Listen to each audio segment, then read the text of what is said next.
ಇದು ಮೈಸೂರು ಅಂತಂದರೆ ಒಂಥರ ರಿಟೈರ್ಡ್ ಜನಗಳ ಪ್ಯಾರಡೈಸ್ ಥರ ಆಗಿಬಿಟ್ಟಿದೆ. ಹಂಗಲ್ಲ, ಅದನ್ನು ಹೋಗಲಾಡಿಸ್ಬೇಕು. ಇದು ಯಂಗ್ಸ್ಟರ್ಸ್ ಪ್ಯಾರಡೈಸ್ ಆಗಬೇಕು. Mysuru must become youngsters paradise. ಅದಕ್ಕೆಲ್ಲ ಬೇಕಾದಷ್ಟು ಅವಕಾಶಗಳಿದೆ, ಬೇಕಾದಷ್ಟು ಅವಕಾಶಗಳು. ಹಾಗಾಗಿ ತಾವು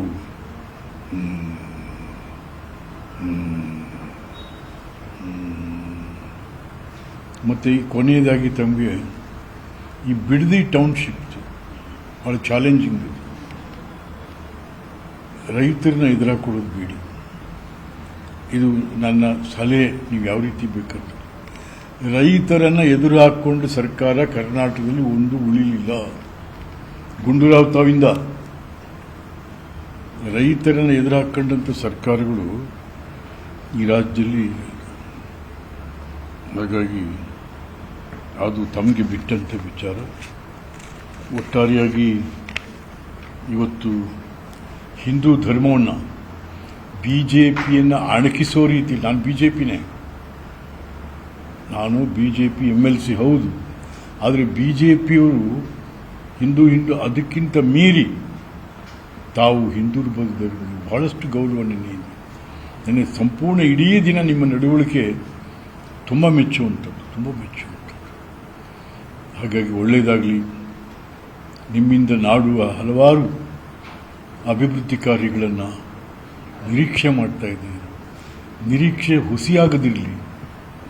ಅವರೆಲ್ಲ ಭಾವನೆಗಳನ್ನು ಅರಿತು ನೀವು ಒಂದು ಒಳ್ಳೆಯ ಆಡಳಿತ ಕೊಡ್ತೀರಾ ಅಂತಕ್ಕಂಥ ಭಾವನೆ, ನಂಬಿಕೆ ಈ ನಾಡಿನ ಜನರಿಗಿದೆ. ಅದನ್ನು ಉಳಿಸ್ಕೊಂಡು ಹೋಗಿ ಅಂತಂತೇಳಿ ತಮ್ಮಲ್ಲಿ ವಿನಂತಿ ಮಾಡ್ತೀನಿ.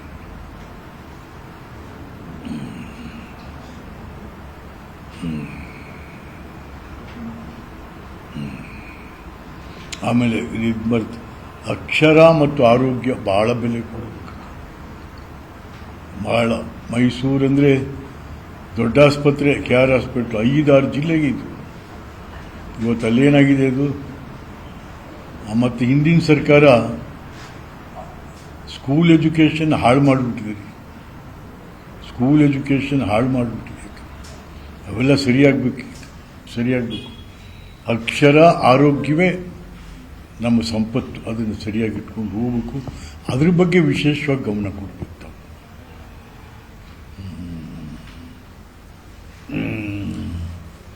ಕಾಪಿ ಅಲ್ರಿ Nataraju, copy ತಾಮನೆ copy.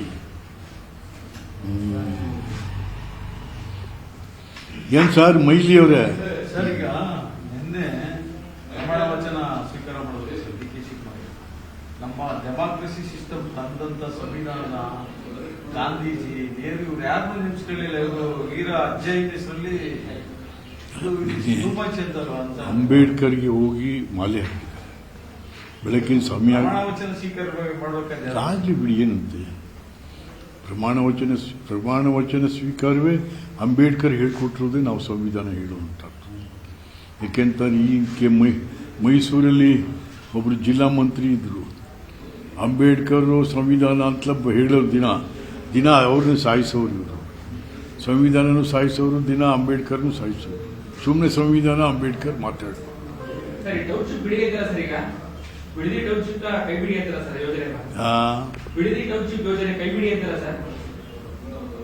Bidadi township ಯೋಜನೆನ ಕೈ ಬಿಡಿ ಅಂತ ಸಲಹೆ ಕೊಡ್ತಿದ್ದೀರಾ ಅಂತ ಕೇಳ್ತಾ ಇದ್ದಾರೆ. ಯಾವ್ದನ್ನ? ಬಿಡದಿ ಟೌನ್ಶಿಪ್. ಬಿಡದಿನ ನೀವು ನಾನು ನಿಮ್ ಬಿಟ್ಟಿದ್ದದು ರೈತರನ್ನ ಎದುರಾಕೋದು.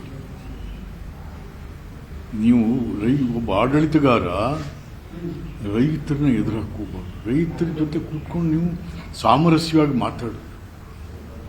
ನಿಮ್ಗೇನು ಬೇಕ್ರಪ್ಪ ಬರ್ರಿ ಕೂತ್ಕೊಳ್ಳಿ ಮಾಡ್ತೀರಾ. ಅದೆಲ್ಲ ನಮ್ಗೆ ನಂಬಿಕೆ ಇದೆ.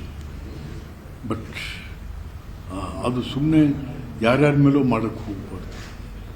ಅದಕ್ಕೆ ಬಿಡದಿ ಟೌನ್ಶಿಪ್ ಬೇಕು ನಿಜ, ಬಟ್ ರೈತರನ್ನ ಎದುರಾಕೋಬೇಡಿ. ರೈತರನ್ನ ವಿಶ್ವಾಸಕ್ಕೆ ತಗೊಂಡು ಬಿಡದಿ ಟೌನ್ಶಿಪ್ ಮಾಡಿ ಅಂತ ಹೇಳ್ತಾರೆ. ನಿರ್ಭೀತ, ನಿಷ್ಪಕ್ಷಪಾತ, ವಿಶ್ವಾಸಾರ್ಹ ಸುದ್ದಿಗಳಿಗೆ ಮತ್ತೊಂದು ಹೆಸರಾಗಿರುವಂತ News18 ಕನ್ನಡ ಈಗ ಆಪ್ನಲ್ಲೂ ಲಭ್ಯವಿದೆ. ದಯವಿಟ್ಟು ಇಲ್ಲಿರುವಂತ QR ಕೋಡ್ ಸ್ಕ್ಯಾನ್ ಮಾಡಿಕೊಂಡು ಆಪ್ ಡೌನ್ಲೋಡ್ ಮಾಡೋದಕ್ಕೆ ಮರಿಬೇಡಿ. ನಿಮ್ಮ ಬೆಂಬಲ ಹೀಗೆ ಸದಾ ನಮ್ಮೊಂದಿಗಿರಲಿ. ಧನ್ಯವಾದ.